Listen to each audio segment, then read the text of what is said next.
우리 요한 3서 1장 9절부터 보겠습니다. 9532페이지 1장 9절에서부터 12절. 전도자를 접대하는 자와 접대하지 아니하는 자와 접대하는 자에 대해서 알려줍니다. 내가 두어 자를 교회에게 썼으나 너희 중에 으뜸되기를 좋아하는 디오드레베가 우리를 접대하지 아니하니 이러므로 내가 가면 그 행한 일을 잊지 아니하리라. 저가 악한 말로 우리를 망령되이 폄론하고도 유의 부족하여 형제들을 접대치도 아니하고 접대하고자 하는 자를 금하여 교회에서 내어 쫓는도다. 상황이 험하죠. 진짜 혼자 몇 사람이 이 상황을 견딘다는 것은 상황을 봐도 어렵다는 상황을 알 수가 있습니다.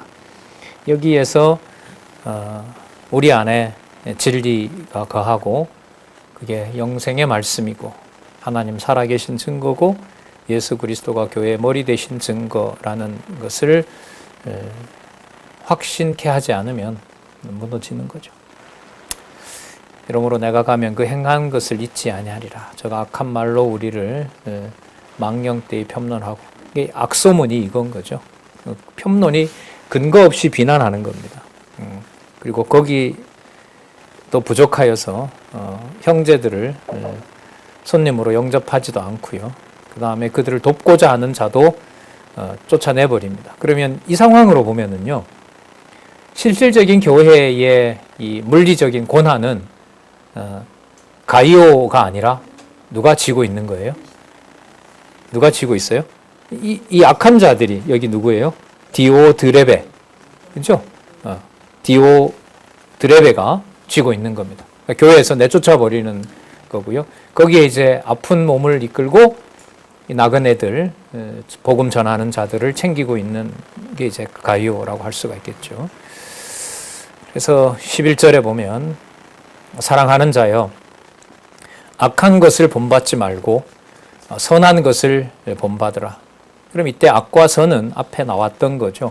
전도자들을 돕는 일은 바로 진리와 교제하는 일이고 영생의 말씀을 가지고 있는 자의 행동이라면 그들을 받아들이지 않고 또 그렇게 하는 자들을 비난하고 그리고 교회에서 쫓아내 버리는 바로 그런 악한 자들은 바로 악에 속한 자들이겠죠. 그러니까 한국 교회에도 여러 교단들이 목회자 중심으로 법을 만들고 그 목회에 이익이 되지 않고 거기에 반할 때는 쫓아내버리죠. 이른바 출교라는 것까지 해버리는 상황입니다. 그때나 지금이나 이 상황은 계속 전개가 됩니다. 요한계시록에 나오는 그 짐승 권세와 음료 권세가 바로 이 일을 하는 거죠. 그러니까 상권까지 지고서 사람들의 그 먹고 사는 문제까지 주관해 가면서 자기네들의 무리에 들어오지 않게 됐을 때 내어 쫓거나 또 박해하거나 죽이는 일들은 교회 역사에서도 너무너무나 많습니다. 참 이렇게 살얼음판을 걷듯이 진리를 따라가는 기분이다, 이런 생각이 듭니다. 바울 서신도 그렇지만은 이 서신서와 연관을 시켜보면, 그러니까 지금 거리가 있어서 편지를 보내는 거지만 가이오와 면대하는, 눈앞에서 이 사람을 보고 있는 상황으로, 그 정황으로 보고 이렇게 편지 글을 쓰고 있다고 보시면 됩니다. 선을 행하는 자는 하나님께 속하고 악을 행하는 자는 하나님을 배웁지 못하였느니라. 자, 그렇다면은 이런 방해에도 불구하고 우리 할 일 하자라는 게 권면이죠. 그죠? 그리고 어떤 거기에 몸이라도 건강해지기를 하나님께 간구할 수밖에 없고요. 그 말은 뭐 건강 자체의 회복보다가는 사도 요한을 통해서 전해준 그 말씀 아래 거하는 사랑하는 동역자와 지체가 되기를 바라는 거죠. 12절에 동역자를 소개합니다. 데메드리오는 무사람에게도 모든 사람에게도 또 진리에게도 증거를 받았다. 진리로부터 증거를 받았다는 말은 진리 안에 거한다는 거죠. 그러니까 사도 요한이 보냈던 이 말씀에 거하는 자인 겁니다. 진리에게도 증거를 받았음에 우리도 또한 증거하노니 너는 우리의 증거가 참된 줄을 아느니라. 그러니까 이 상황에서 함께 할 수 있는 동역자를 추천합니다. 데메드리오를 얘기를 하죠. 그리고 쓰는 것과 면대하기를 원한다고 다시 한번 얘기를 합니다. 자, 13절에서부터 15절. 내가 내게 쓸 것이 많으나 먹과 붓으로 쓰기를 원치 아니하고 속히 보기를 바라노니 또한 우리가 면대하여 말하리라. 그러니까 여러분, 이게 먹과 붓으로 쓴 것이 중요하지 않다는 걸 얘기를 할까요? 아니죠. 그러니까 그 쓴 내용이 우리 속에 있는 영원한 생명을 드러내는 말씀인 거고요. 그 증거가 이제 동역자고 말씀을 듣는 이 지체와 동역자에 대해서는 서로 만나서 진리 안에서 교제하는 것으로 영원한 생명을 확증하는 겁니다. 그러니까 위험하니까 가서 그 사람을 빼가지고 다른 데 도망가려고 하는 걸까요? 아니면 거기에 그 가이오가 병들고 힘들고 배척받고 하는 그 상황인 그 험지에서 그 수고와 희생과 봉사와 아니면 목숨을 걸어야 되는 상황이면 거기에 동참하기 위해서 면대하는 걸까요? 후자이죠. 여기 면대는. 면대하여 말하리라. 평강이 내게 있을지어다. 여러 친구가 내게 무난하느니라. 동역자들이겠죠. 필로스라 그래, 친구들을. 그러니까 필리아가 여러분 우정을 말하는 거거든요. 그 어원이 바로 이게 친구가 됩니다. 필로스가 내게 무난하느니라. 그리고 너는 각 친구 명하에 무난하라. 그러니까 각각 찾아다니면서 각각 그 이름대로 그 친구들에게 동역자들에게 얘기를 하라는 겁니다. 이런 경우로 보면 좀 젊은 것 같아요. 그런데 이제 몸 상태가 좋지를 않습니다. 그리고 대적자들이 교회를 점령하고 나서 교회에서 내쫓아버리는 상황입니다. 거기에 진리의 말씀만 붙잡고 함께 그들과 수고하기를 원하는 나이 많은 장로의 권면이 바로 이렇게 말씀으로 기록이 되어 있습니다. 여러분, 신약 성경의 상당 부분이 이 마태, 마가, 누가, 요한, 사도행전, 이제 로마서부터 유다서까지 전부 뭐로 되어 있어요? 다 서간문이죠. 편지글이죠. 지금 보는 것처럼 극히 뭐합니까? 대면하는 거죠. 그런데 자, 여기서 이 대면의 그 비밀이 아까 5장 20절 말씀에 근거해 봤을 때는 각 성도들이 그 안에 누가 있는 거예요? 하나님 아버지와 주 예수 그리스도와 또 영생의 말씀, 생명의 말씀, 영원하신 그 삼위 하나님의 존재가 그 몸 안에 진리와 함께 있는 거거든요. 반드시 중요한 게 진리와 함께 있고 진리 안에서 교제가 일어나는 겁니다. 무슨 말씀을 드리려고 하냐면 제가 그런 질문을 갖게 됐어요. 왜 신약 성경의 상당 부분이 한 20여 권이 넘네요. 마태, 마가, 누가, 요한, 사도행전 빼고 그 다음에 요한 계시록도 빼면은 21권, 그죠? 그러니까 뭐 절대적인 거잖아요. 이게 왜 전부 이게 서간문으로 됐을까? 제가 꼭 뭐 그렇다라는 답을 제시한다기보다가 요한 1, 2, 3서에 이렇게 면대한다, 대면한다라는 이 말씀과 관련해서 또 이 글이 사도 요한이나 사도 바울의 글이 아니라 누구의 말씀이다? 하나님의 말씀이다. 그리고 그 편지, 붓, 그 하나하나의 그 만들어지는 문자가 그 말씀 속에 하나님 아버지와 또 주 예수 그리스도와 영생이 담겨 있다는 생각을 해봤을 때 이 편지 글은 가장 어떤 사람에게 명령하고 이런 게 아니라 사람과 사람의 어떤 인격적인 관계에서 가장 자기 자신과 어떤 사람들과의 관계가 인격적으로 완벽하게 보여주는 방법은 뭐밖에 없어요? 편지밖에 없어요. 그죠? 왕이 뭐 명령하는 게 아니라 뭐 하는 게 아니라 편지밖에 없잖아요. 지금 여러분 이메일이라든지 뭐 카톡이라든지 모든 게 바로 뭐냐면 인격적인 소통을 하는 거거든요. 자, 그러면 아까 우리 확인했잖아요. 그런데 우리 속에 들어있는 지식이 이 땅에 속한 거예요. 영원하신 생명의 말씀이에요. 영원한 생명의 말씀이죠. 누가 계시고 하나님 아버지의 통치를 받고 있고 주 예수 그리스도가 그 안에 있는 것이고 영생의 말씀이 주관하는 거잖아요. 그럼 그 상황은 이 땅에서 만들어질 수 있는 상황이에요? 아니면은 전적으로 하늘에 속한 거예요? 하늘에 속한 거예요? 그럼 이쯤에서 예를 하나 이제 좀 들게 되면, 물론 사도 요한이 기록하도록 한 내용 중에 요한복음 있죠. 요한복음 17장 내용 많이 소개해드렸죠. 언제 있었던 누구와 누구와의 관계를 얘기를 해요? 창세 전에 있었던 아버지와 아들뿐만 아니라 아버지와 아들 관계 안에 있는 누구를 설명해요? 제자들. 그러죠? 유대인 제자들뿐만 아니라 장차 올 자를 설명하는 거거든요. 그럼 그 상황은 창세 전에 누구와 누구가 면대하고 있는 거예요? 아버지, 그러니까 이렇게 시작하잖아요. 하늘을 우러서 간구하여 가라사대 아버지여 영광을 중심으로 얘기하잖아요. 우리가 창세 전에 누렸던 영광을 제가 아버지 안에 있었고 아버지가 제 안에 있었던 것처럼 이들도 우리 안에 있게 해 주십시오. 그러니까 누구와 면대하는 거예요. 아버지와 아들과 또 제자들과 또 모든 하나님의 백성들이 어디 안에서? 진리 안에서. 진리의 영이, 진리는 뭐냐면 보통 신학에서 아버지와 아들을 보증하는 게 누구냐라고 했을 때 보통 성령을 설명을 해요. 성령께서 아버지의 영과 그리스도의 영을 전적으로 주관해 가신다고 얘기를 하는 거예요. 그러니까 그 성령은 어떤 삼위중에 이게 격이 떨어지는 게 아니라 신학에서는 똑같은 영으로 보고 있는 거죠. 그럼 그게 이제 어떻게 드러나냐 하면 성령께서 기록한 그 말씀 속에 누구와 누구가 담기는 거예요? 아버지와 아들이 담기는 거예요. 그 안에 존재하는 거예요. 성령으로 기록되어 있기 때문에. 그러니까 아까 5장 20절에 보면 우리 안에, 성령이 우리 안에 거하시는 그 상황을 아버지가 거하신다 그러고 예수 그리스도가 계신다 그러고, 그걸 이 땅에 속한 말씀이 아니라 어떤 말씀으로? 영생의 말씀으로 얘기를 하잖아요.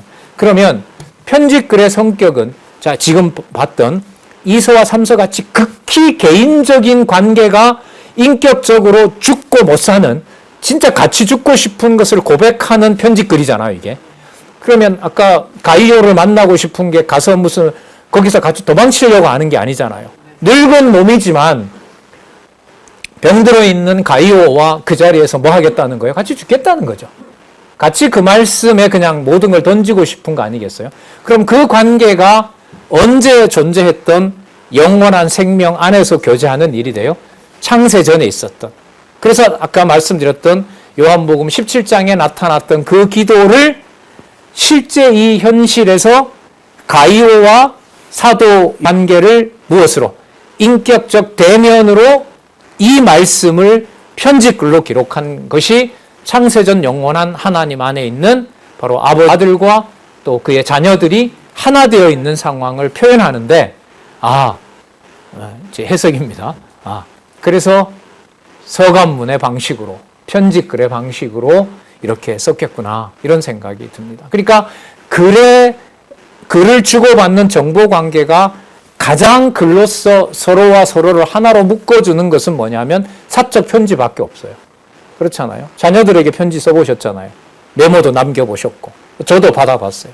대학 들어가서 하도 흔들리고 순진하잖아요. 시골에 왔으니까.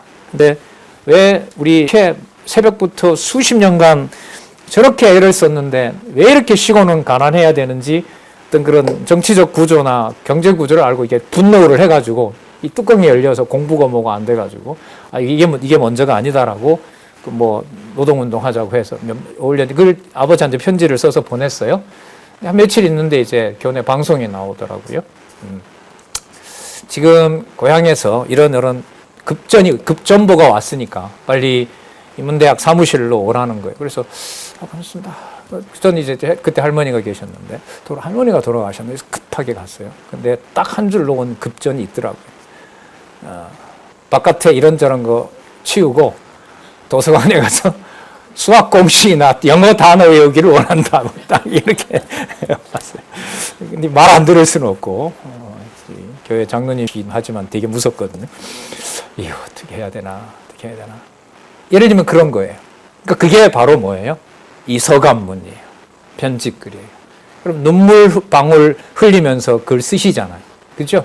그 모든 것들이 바로 어디에 있었던 관계를 확인해 주는 방식이다.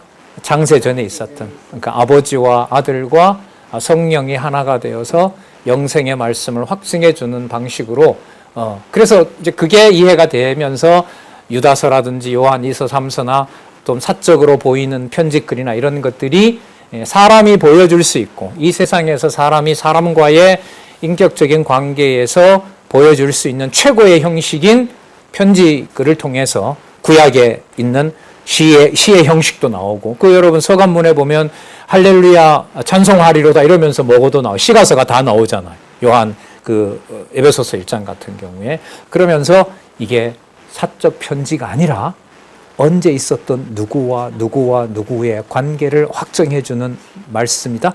창세 전에 아버지와 아들과 우리가 성령의 충만함으로 하나님 자녀됐던 것을 알려주는 바로 그 말씀이다. 따라서 이 글은 사적인 편지가 아니라 하나님의 말씀이다. 이제 그걸 이렇게 좀 생각하게 됐을 때 되게 자유로웠습니다.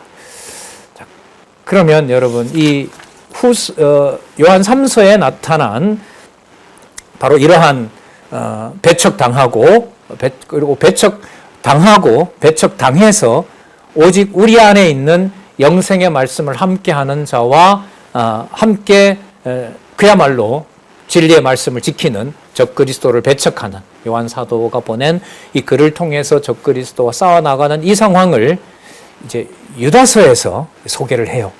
유다서에서 소개를 하는데 여기 한번 보시면 이제 제목은 유다에 의한 경계라고 해서 이제 일반적인 제목을 달아놨는데 그 세 가지를 한번 잘 보세요. 무엇을 일깨워서 권고해요? 누구다? 성도임을 알려줘요. 그럼 이때 성도는 거룩한 무리인데 오늘 우리 요한 1서 5장에서 살펴본 대로라면 저 성도 개념은 이제까지 온 본문으로 보면 어떤 차원에 있는 거예요? 이 땅에 있는 것이 아니라 그러니까 이 땅에 배척당하고 교회에서 내쫓겼고 소수인 거지만 바로 그 자가 누구이다? 창세전에 하나님께서 부르신 하나님의 자녀라는 것을 확인해 주는 내용이 나오는 거예요. 그러니까 지금 요한 1서, 2서, 3서에 오는 동안 현재 상황은 인간적으로 보면 뭐 상황이 좋아졌어요? 오히려 더 나빠졌어요? 점점 더 나빠지죠. 요한계시록 가면 더 나빠지고. 그러면 그 상황을 어떻게 배척하도록 하시는 투쟁이 되느냐. 이걸 유다서에서 뭔가 얘기를 해줘야 되거든요. 이게 궁금한 거죠, 그러니까.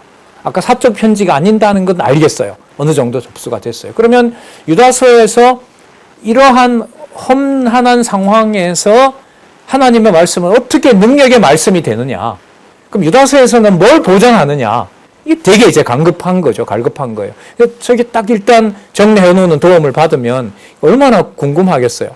궁금한데 세 가지를 딱 일단 정리를 해줘요. 그리고 양쪽 가로는 어디에 바탕을 둬요? 어디에 바탕을 두고 정리가 돼요? 성경 본문에 가장 가까운 거잖아요. 그럼 저게 본문이라는 얘기거든요. 자, 성도를 일깨워서 권고합니다. 성도임을 알려줘요. 그럼 두 번째 볼까요? 그렇게 교회에서 쫓아내고 온갖 악행을 하는 자들이 뭘 받게 된다? 회방자가 뭘 받는다? 화를 받는다. 화를 선언하는 거니까 하나님의 심판이다라는 거예요. 심판에 대해서 얘기를 합니다. 그러므로 다시 돌아와요. 성도를 일깨워줬으니까 성도의 자세가 어떤 자인지 해방자로부터 해방을 받는 힘든 상황이지만 그 해방자가 준동을 하고 더 드러나고 교회를 핍박하는 상황은 내가 하나님께 속한 자녀임을 뭐한다? 확증해 준다. 그게 바로 또한 성도의 자세로 얘기를 하는 겁니다. 그리고 1장 유다서 1장 한 장이잖아요. 마지막 절에 보면 그 모든 저기 한번 보시면 1장 24절에서부터 25절이 뭐 앞에서? 영광 앞에. 저 영광은 전적으로 누구에게 돌아가는 용어입니까? 하나님께. 영존하시는 하나님께 돌아가는 용어죠. 영광 앞에 뭐 없이? 흠이 없이 서게 할 누구에게? 구주에게 다시 또 뭘요? 영광을 돌리는 겁니다. 그러면 원래 있던 영광과 앞으로 확증할 영광 사이에 누가 있어요? 성도가 있어요. 성도가 있어요. 그러면 이 정도만 얘기를 해도 그래서 아까 요한일서 5장 20절에 우리 안에 누가 계신다? 하나님과 주 예수 그리스도와 영생이 거한다라고 하는 게 유다서에 있는 저 말씀하고 다 연결이 되는 거예요. 자, 그리고 유다서는 어쨌든 요한계시록으로 넘어가는 너무 중요한 연결이 되고요. 보시면 여러분 확인할 수 있을 거예요. 그래서 이렇게 적그리스도에 대한 배척을 얘기를 하고 교회 승리인 요한 계시록으로 가서 요한 1서의 첫 부분이 아시아 7교회를 통해서 교회가 계시된 그 놀라운 것을 얘기를 합니다. 왜? 유다서 마지막에 누구의 존재를 알려줬기 때문에, 저기 보시면 성도의 존재를 알려줬기 때문에. 그럼 이때 그 성도는 이제부터 몸은 밤모섬에 갇혀 있고 언제 네로의 칼날에, 네로는 아니죠. 네로가 그 당시 이제 도미티아누스라는 황제인데 그 로마 황제로부터 죽이라는 명령이 내려올지는 모르지만 이미 그 상황으로 성도가 누리는 영광은 요한계시록은 이제 전부 어디에 있다는 걸로 얘기해요. 그래서 1장 1절부터 하늘에 있고 또 거기에 거하시는 그리스도의 통치와 마지막 22장에 바로 현실로 돌아와서 요한 사도가 쓰고 있는 이 문자 하나하나에 어디에 있는 자원이 다 들어있다? 하늘에 있는 성도임을 확인해 주는 겁니다. 이렇게 놀랍게 이 말씀이 전개되고 있습니다. 자, 그러면 유다에 의해서 경계하도록 하는 내용을 한번 살펴보겠습니다. 이 유다는 일반적으로 야고보서의 저자인 야고보와 형제, 그리고 예수님의 육신적인 그 동생들, 그리고 그렇다면 이들이 이제 그 이후에 예수님이 있을 때는 개종을 안 했거든요.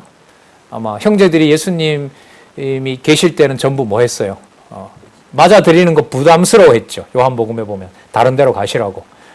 6월절 지키러 가면 또 형님이 이제 무리를 일으킬까봐 거기에 보면 먼저 가라고 하잖아요, 예수님이. 그리고 예수님은 나중에 몰래 예루살렘에 가는 일도 벌어지는데요. 자, 보겠습니다. 성도를 일깨워 공고하는 부분 보겠습니다. 예수 그리스도의 종이요. 예수 그리스도의 종이요. 인적 관계를 벗어난 겁니다. 그 다음에 누구의 형제인? 야고보의 형제인. 그러면 육신의 형제가 아니라 아까 예수 그리스도의 종이라고 했으니까 예수 그리스도의 뭐로서? 종으로서 야고보와 유다를 얘기를 합니다. 형제인 유다는 부르심을 입은 자, 곧 볼게요. 하나님 아버지 안에서 뭘 얻고? 사랑을 얻고. 두 번째, 예수 그리스도를 위하여, 번역이 예수 그리스도에 의하여라고 보통을 번역을 합니다. 예수 그리스도에 의해서 지키심을 입은 자들. 그럼 여러분 여기에 하나님 예수 그리스도 지키심의 특징은 성령의 사역이죠. 그러니까 성부, 성자, 성령, 영원하신 하나님의 자녀가 된 자들에게 편지를 한다. 그러면 요한 1, 2, 3서 들어옵니다. 자, 그들에게 다시 2절에 있는 말씀에 보면 긍휼과 평강과 사랑이 너희에게 더욱 많을지어다. 그럼 이 단락 속에 이 형제들의 또 성도들의 상황은 전부 영원하신 하나님의 자녀라는 사실 안에서부터 출발하는 거예요. 그러면 어디와 관련된 타협이나 그 섞이는 걸 경계할까요? 이 땅에 있는 것과. 자, 그래서 다시 제목을 확인해 보면 성도를 일깨워 공고하는 거구나. 이렇게 다시 접근할 수 있습니다. 9540페이지 세 번째 줄에 보시면은 긍휼과 평강과 사랑은 하나님 나라의 기본 속성들이다. 이렇게 나타납니다. 자, 다시 호칭을 언제부턴가 바뀌어 있었죠. 아까 요한 2서 3서에도 시작이 됐습니다. 동일한 호칭입니다. 사랑하는 자들아, 내가 우리의 일반으로 우리가 함께 얻은 구원을 들어 너희에게 편지를 하려는 뜻이 간절하던 차에 성도에게 단번에 주신 구원이 아니라 믿음의 도를 위하여 힘써 싸우라는 편지로 너희를 권하여야 할 필요를 느꼈다. 일단 여기서 끊겠습니다. 자, 원래 쓰고자 했던 것은 계시의 정신이 처음으로 드러난 것은 바로 구원 문제였습니다. 그러니까 죄로부터 구원함을 받는 문제였는데 성령께서 이 진로를 바꿔요. 그 주제 말고 여기 보면 성도에게 어떻게 단번에 주신 믿음. 단번은 이게 어디 나온 단어죠? 히브리서에 나왔죠. 히브리서에 예수 그리스도가 어떻게 하셨다 그랬죠? 단번에 들어가셨다. 히브리서 7장, 9장, 10장에 나오거든요. 그리스도의 영원하신 그 대속사역, 영원한 사역을 얘기를 할 때 단번에. 그러면 단번에 주신 믿음이라고 하는 것은 어디에 있는 믿음을 말하는 게 아니에요. 이 땅에 있는 믿음이 아닌 거죠. 그리스도가 어디에 가셔서 확증하신 것. 하늘에 있는 지성소에서 확증해 놓은 그 믿음의 도를 위하여, 자, 볼게요. 힘써 싸우는 라는 편지인 거죠. 그러니까 인격적인 명령으로서의 그런 어떤 우호적인 편지가 아니라 왕이 주저하고 있는 장군에게 적진에 나가서 싸우라고 하는 바로 그런 어떤 인격적인 관계를 좀 뛰어넘는 바로 그러한 메시지라고 할 수가 있겠죠. 성도에게 단번에 주신 믿음의 도를 위하여 힘써 싸우라는 편지로 너희를 권하여야 할 필요를 느꼈다. 그럼 싸운다는 것은 뭐가 보장이 되어 있기 때문에 얘기하는 걸까요? 승리가 보장되어 있는 거죠. 그리고 아까 우리 요한 2서에서 손으로 뭐 할 수도 없게 했다. 만지지도 못하게 했다. 돈 터치. 만질 수도 없는 바로 그 자비와 긍휼과 사랑을 아까 말씀하셨죠. 은혜와 사랑과 긍휼. 자, 이유가 뭐냐 하면 4절에 보세요. 이는 가만히 들어온 사람 몇이 있음이라. 저는 자, 여기서부터 보시기 바랍니다. 이들과 싸우게 되는 건데 이들을 먼저 싸워야 되는 이유가 뭐냐 하면 저희는 옛적부터 이 판결을 받기로 미리 어디가 있다? 기록된 자인 거예요. 그러니까 나타날 게 나타났어요. 그러니까 뭘 받을 자들? 심판받을 자들이 나타났습니다. 그러니까 여러분 이 주제가 뭐와 관계가 돼요? 적그리스도에 대한 배척하고 관계가 되는 거예요. 이걸 하나님의 말씀이 드러내세요. 그리고 그간에 가만히 들어오도록 해요. 속이고 거짓말하고 이렇게 있습니다. 자, 그럼 여기서 보여주려는 건 뭐냐 하면 이들에 대한 판결이 이미 옛적부터 창세 전부터 이미 이 심판은 정해진 것이다. 저희는 기록된 자니 경건치 아니하여, 경건은 누구만 두려워하는 거? 하나님만 두려워하는, 그러니까 경건치 않은 자들이죠. 경건치 아니하여 우리 하나님의 은혜를 도려어로 세귑거리로 바꿔요. 세귑거리라는 말은 이제 방탕한 거죠. 육신적인 도구로 사용을 하는 겁니다. 이건 여러분 아까 데메드리오와 같이 교회에서 성도들을 내어 쫓고 여행자들, 복음 전하는 자들을 회방하는 자들, 바로 그런 자들이죠. 그들은 그 돈을 모아서 세귑거리로 쓰는 자들이라고 할 수가 있겠죠. 바꾸고, 자, 그 다음 또 홀로 하나이신 주제, 홀로 한 분이신 주인이신 통치자이신 곧 누구를 부인하는 자들이다? 우리 주 예수 그리스도를 부인하는 자니라. 교회 안에 있는 이른바 적그리스도들인 거죠. 적그리스도. 홀로 하나이신 주제, 곧 주제라는 말은 통치자, 주인 이런 뜻입니다. 우리 주 예수 그리스도를 부인하는 자니라. 자, 이 예수 그리스도를 부인하는 자들은 심판과 멸망을 당한다는 말씀이 그 다음에 나옵니다. 자, 5절에 보시면 너희가 본래 범사를 알았으나, 범사를 알았다는 말은 알려고 하는 것 모두를 너희들이 다 알고 있다는 거죠. 교회 안에 누가 들어와 있는 상황이에요? 예, 적그리스도가 들어와 있는 상황을 이제 다 공지가 된 상황입니다. 그리고 이게 교회에 문제를 일으키고 있고요. 이제 어떤 지혜로 이들을 처리해야 되는지도 고민을 하고 있는 상황인데, 너희가 본래 범사를 알았으나 내가 너희로 다시 생각나게 하고자 하노라. 생각나게 하고자. 그럼 생각나게 한다는 게 뭔가 개인적인 어떤 처방과 전략을 말하는 걸까요? 아니면 영원하신 하나님의 능력을 얘기를 하려는 걸까요? 왜냐하면 아까 시작할 때 누구의 종이라고 얘기를 했죠? 예수 그리스도의 종이라고 얘기했기 때문에 일어나는 일의 주체가, 또 처리해가는 주체가 사랑하는 자들, 성도들이 아니라 바로 그리스도가 그렇게 한 것이고, 아까 그 근거가 뭐라고 나왔냐면 이들은 이미 드러나게 되어 있고 심판받도록 이미 약속한 말씀에 들어있다는 겁니다. 그 약속한 말씀이 무엇인지를 여기서 이제 소개를 합니다. 창세기에서부터 예를 들어줘요.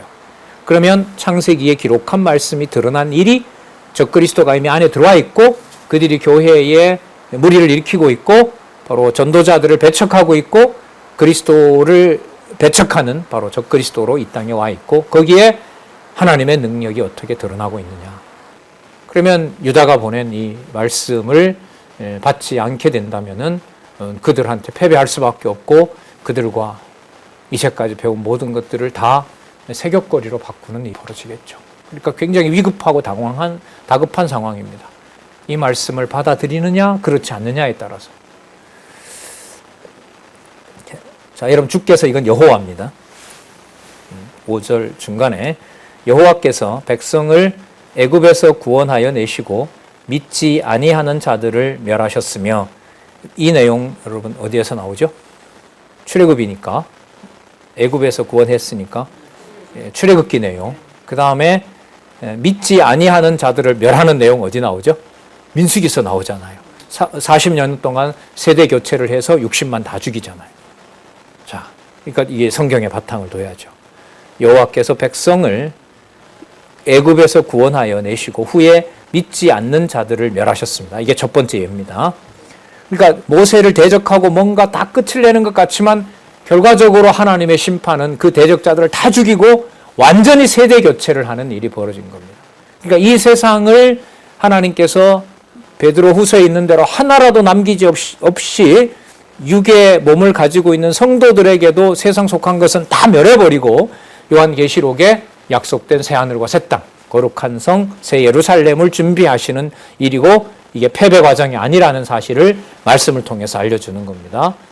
두 번째, 자기 지위를 지키지 아니하고 자기 처소를 떠난 천사들을 큰 날의 심판까지 영원한 결박으로 흑암에 가두셨어요.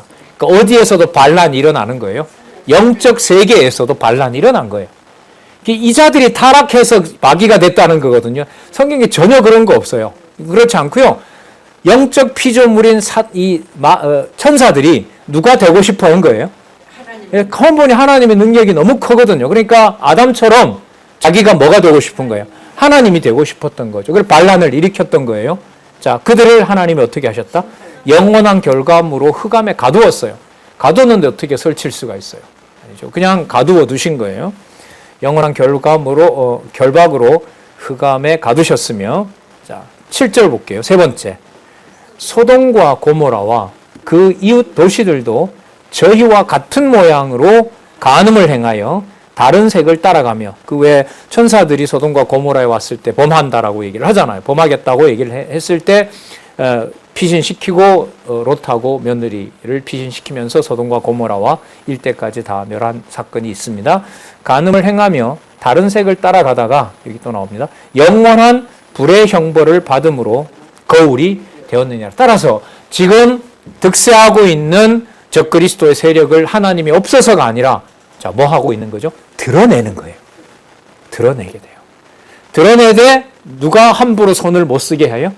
우리가 손을 못 쓰도록 해요. 그리고 현상적으로 봤을 때 그 피해는 너무나 커요. 진리라는 이름으로 같은 성도들을 배척하고 쫓아내요. 들어오지 못하게 하고 잠궈버리고 뭐 이런 일이 벌어진단 말이죠. 세계 역사에는 많습니다. 아직 기회가 되면 우리 역사에서도 그렇지만 중세 1000년 동안에 그 로만 카톨릭이, 여러분 그 서유럽 같은 경우에 다 붙어 있잖아요. 차 타고 1시간, 2시간 가면 다른 나라로 넘어가니까 우리처럼 무슨 바다가 있고 이런 게 아니란 말이죠. 거기서 저지르는 그 만행들 이루 말할 수가 없어요. 진짜 뭐 누구라도 그런 상황에서 있다면은 신이 존재하느냐라는 것을 답을 내릴 수가 없어요. 진짜.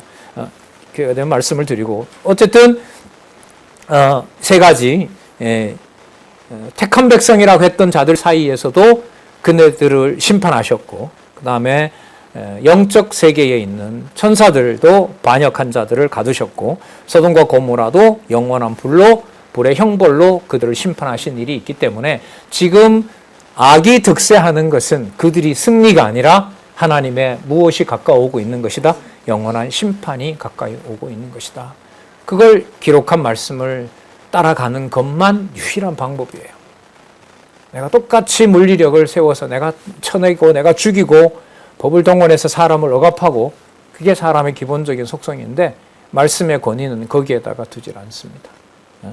이런 내용들이 나오면 여기에 딱 한 줄이라도 가로 딱 열고, 이럴 경우에는 물리적 폭력을 사용해도 된다. 이런 구절 하나면 얼마나 좋겠어요. 이럴 때는 또 혼을 내라, 퇴장을, 아니잖아요. 그런 게 없단 말이죠. 그러니까 인간적으로 보면 무한 뭐 하라는 거예요. 당하라는 얘기예요, 이게. 인간적인 어떤 표현상으로 본다면. 여기에 승리와 투쟁과 승리를 말한다. 이건 전혀 딴 얘기예요. 이 말씀에 이런 흐름을 빼고 이 흐름으로 이 말씀을 따라가지 않으면 이걸 어떻게 해석할 수가 있겠습니까? 진짜 생명의 말씀이죠. 차라리 그냥 아무 생각 없이 덮어놓고 안 보고 그냥 그렇게 살아가는 게 인간적으로 말하면 훨씬 더 나은. 하지만 뭐 그런다고 무슨 문제가 해결되겠습니까? 영원한 불의 형벌을 받음으로 거울이 되었느니라. 자, 1장 8절에서부터 16절. 회방자는 따라서 반드시 화를 받는다라고 선언합니다. 자, 그런데 이 회방을 하는 자들이 신약 교회 시대에는 사도들이 다 계시받아서 말씀 썼다고 하니까 나도 받았다. 이래 나오는 거예요. 그리고 그럴듯하게 써요. 여러분이 성도들입니다. 구분할 수 있어요? 어떻게 구분해요? 자, 볼게요. 그런 자들을 둬요. 이런 거 보면 하나님 너무 하셔요. 당하기도 힘든데, 버티기도 힘든데, 진리만큼은 좀 놔두고 그것만이라도 선명하게 하면 좋은데 진짜 보다가 가짜가 수십 장이 더 돌아다녀. 자, 8절. 그러한데 꿈꾸는 이 사람들도 계시받다고 하는 자들이에요. 그와 같이 육체를 더럽히며 뭘 업신여겨요? 권위를 업신여겨요. 그러니까 사도들이 기록한 말씀, 예수 그리스도의 권위를 결국 업신여기는 자들이에요. 여기서 권위는 주석에 보면 그리스도의 통치권을 업신여기는 겁니다. 그러면 그리스도의 통치권을 업신여기는 것은 사도들이 소개하는 예수 그리스도의 권위를 받아들이지 않는다는 것하고 똑같아요. 그러니까 여러분, 말씀을 가지고 뭔가 다른 용도로 쓰는 게 신약 시대에는 가장 무서운 범죄입니다. 이보다 더 무서운 심판이 임하는 건 없어요. 어떤 사적 관계에서 어떤 인간적인 어떤 그러한 만행으로 심판받는 것이 우리들에게는 큰 것이지만 이 맥락에서는 그리스도의 통치권을 무시하고 진리의 말씀을 훼손하는 것이 아까 뭐와 비유했어요? 그걸? 광야 40년 동안에 수십만, 60만 다 죽인 것과 같은 일인 거고요. 말씀 무시하는 게. 두 번째, 천사들이 반역한 사건과 같은 거고요. 소돔과 고모라가 불바다 된 것하고 똑같아요. 뭘 부정하는 게요? 무엇을 업신여기는 거요? 권위를 업신여기는 거. 성경의 신적 권위를 무시하는 게 가장 무서운 이 세상의 형벌입니다. 몇 장 몇 절에 있는 그 말씀을 단지 인간의 권위로 보는 것이 가장 무서운 심판일 수가 있습니다. 권위를 업신여기며 영광을 회방하는도다. 그럼 누구의 영광이겠어요? 하나님의 영광을 회방하는 거죠. 뭐와 함께? 기록한 말씀과 함께 드러나고 보존되는 하나님의 영광. 우리 안에 계신 하나님 아버지, 주 예수 그리스도, 영생의 진리. 그것을 회방하는 것이 바로 꿈꾸는 자들입니다. 그러니까 이가 권위와 영광 회방한다고 하는 말은 자기가 지어낸 말을 가지고 내가 본 것도 무슨 권위와 똑같아? 사도들이 기록한 권위와 똑같다고 하는 자들이죠. 그럼 이 내용은 우리가 수십 년 전부터 들어오고요. 앞으로도 들을 내용입니다. 성경을 꼭 이렇게만 해석해야 돼? 그건 그 사람의 해석이지. 자, 이 말에 대해서 내가 성경을 스스로 확인하는 일이 벌어지지 않으면, 그 안내를 받지 않으면, 그렇지. 다 사람이 짜놓은 거지. 제가 포항에 가서 이제 만난 학생 가운데 나이가 좀 드신 분이 계셨어요. 그 수업을 마쳤는데 저를 보고 보세요. 그때는 제가 전도사였는데 어디 전도사님, 교수님 어디 계세요? 그러니까 제가 이런 교회에서 제가 지금 전도사로 사실 강론하고 있습니다. 아, 그러십니까? 할 말이 있다는 거예요. 그러면 주일날 가서 뵙겠습니다. 이러는 거예요. 조금 소개를 했어요. 이 사적인 자리에서. 근데 저한테 질문하는 게 제가 볼 때는 처음에 만났을 때 창세기부터 계시록을 이런 구조로 딱 짜놓고 그 안 구조에다가 모든 본문을 쓸어 담은 것 같아요. 제가 볼 때는 그 사람이 그러는 거예요. 그렇게 보이세요? 근데 그런 어떤 구조적인 것에서는 그게 진리라면 문제가 없겠네요. 진리라면 문제가 없는 거죠. 그래서 제가 이제 그분한테 그럼 방법은 하나밖에 없습니다. 이 책으로 나와 있으니까 성경에 근거한 말씀으로 이 책이 시작됐다고 얘기를 하는데 그게 그렇게 요약된 부분이 말씀에 근거한 건지 이 사람이 이 저자가 자기 의도를 반영해서 어떤 다른 목적을 했는지 가지고 있는지 그건 확인하는 수밖에 없습니다. 아니면은 뭐 다른 경전을 갖다가 불교 경전을 갖다가 이게 아니라고 비판을 그러면 기독교와는 상관이 없습니다. 그래서 권했죠. 얼마 후에 와서 등록하겠습니다. 지금 이제 거기에 집사님으로 두 내외가 아직도 공부하고 계시죠. 그러니까 그런 질문에 대해서 이 기록한 말씀이 또 성경신학을 통해서 확증한 성경을 정확무한 하나님의 말씀이라고 하는 이것을 변명하지 못하고, 그게 만약에 어떤 한 사람의 이야기로 상대적으로 그냥 이래도 되고 저래도 되는 것으로 가버린다면은 글쎄요, 무슨 다른 방법으로 성경을 하나님의 말씀으로 증명할 방법은 저는 없다고 보거든요. 나온다면은 그 사람은 동력자죠. 어딘가에 누군가 만나고 아무도 뭐도 없는데 탁 만났는데 이 사람도 성경에 1.1핵이라도 더할 수 없고 덜할 수도 없는 하나님의 말씀으로 하나님 살아계신 증거가 창세기부터 계시록까지 다 나온다 이러면 글쎄 하늘에서 보낼 수도 있겠죠. 그런 경우가 아니라면은 지금 보고 계신 이렇게 인간적인 모든 인격이 들어있는 이 말씀이 우리 내에 누가 존재하시는 하나님과 주 예수 그리스도가 통치하시는 또 영생의 말씀이라는 것을 증명할 방법은 저는 없다고 봅니다. 보통 사건이 아닙니다. 그래서 이렇게 몇 분 계시지만 수십 명이 있으나 아니면 함께 코로나 때 한때는 저 혼자 강의도 몇 번 한 것 같아요. 상관없어요. 일단 속된 말로 제가 안 보면 죽겠는데 누가 듣든지 안 듣든지 무슨 상관이 있습니까? 각자 다 공부할 수 있는 기회를 하나님이 주시는 거고 말씀 확인할 수 있는 상황을 하나님 마련하는 거니까. 자, 여기에 더 큰 얘기가 나와요. 권위를 없인 여기며 영광을 회방하는 자. 이들이 뭘 가지고 속여요? 나도 계시받았다. 자, 거기에 대해서 하나님이 알고 계시고 하나님이 이걸 그냥 두지 않는다는 것을 얘기를 합니다. 자, 9절 볼게요. 자, 예를 들면 이런 연결어를 가지고 볼게요. 천사장 미가엘이. 그럼 미가엘은 천사 중에서도 뭐예요? 으뜸인 거예요. 이 미가엘이 어디 나오냐면 다니엘에 나오죠. 다니엘이 막 제국들이 등장해서 택한 백성들을 막 억압할 때 하늘에 있는 미가엘이 등장한다는 말씀이 나와요. 천사장 미가엘이 모세의 시체에 대하여 마귀와 다투어 변론할 때 감히 회방하는 판결을 쓰지 못하고 다만 말하되, 여기 주 여호와입니다. 주께서 여호와예요. 여호와께서 너를 꾸짖으시기를 원한다 하였노라 했다는 거예요. 그럼 결국 현상적으로 보면, 눈에 보면 누가 진 거예요? 천사장 미가엘이 진 거예요. 졌다니까요. 모세의 무덤은 몰라요. 여기 주석에 보면 나옵니다. 묘를 아는 자가 없는 것에 관해서 이 얘기를 하고 있습니다. 여기 9546페이지에 가보면 천사장 미가엘은 전쟁을 주도하는 천사의 대장이다라고 얘기를 하고요. 그리고 모세의 시체에 대하여라는 말은 모세가 모압 땅에서 죽어 골짜기에 장사되었으나 그 묘를 아는 자가 없는 것에 관한 것과 관련됩니다. 신명기 34장 5절에서부터 6절. 자, 그리고 여기에 이 문장으로 보면 마귀는 모세의 시체가 어디 있는지 아는 거예요. 모세의 시체가 어디 있는지 알아요. 그러니까 그 모세의 시체를 누가 가져간다 그래요? 마귀가 가져간다 그래요. 여러분, 마귀가 시체를 가져갈 수 있는 법적 근거는 뭘까요? 둘이 변론이 일어났으니까 놓고 싸운 거 아니에요. 근데 그거 가져가면 안 된다. 그러니까 누구 소나기에 넘겨줄 수 없는 거예요? 마귀의 소나기에 모세 이걸 넘겨줄 수 없는 거예요. 이 천사는. 그런데 상황은 천사장이 밀려요, 지금. 이게 막 뺏길 것 같은 거예요. 근데 기껏 하는 말이 기껏이 아니죠. 결국 하는 말은 이 상황에 대한 심판을 누가 하신다?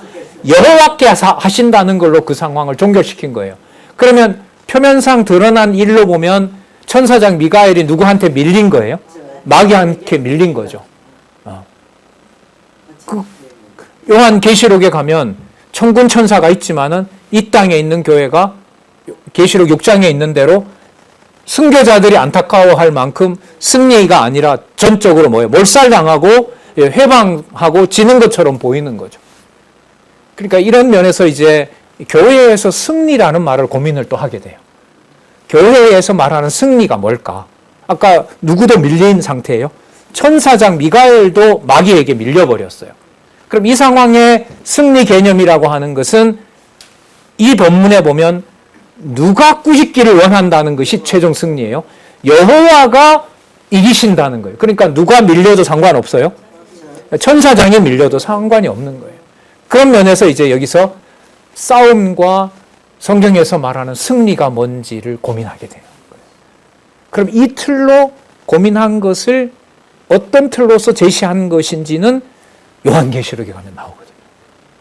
분명히 그리스도는 어린 양 만왕의 왕 만주는 너무너무 영광스러운 모습으로 그려져요. 그래 지상에 일어나는 교회는 천사장 미가엘이 대표한 것처럼 뭐예요? 밀리고 있어요. 그럼 거기서 승리는 뭘 말하느냐? 그러나 하늘에 있는 장로들은 거룩하다 거룩하다 거룩하다 온전하신 주께 영광도 이런 찬송이 계속 나와요.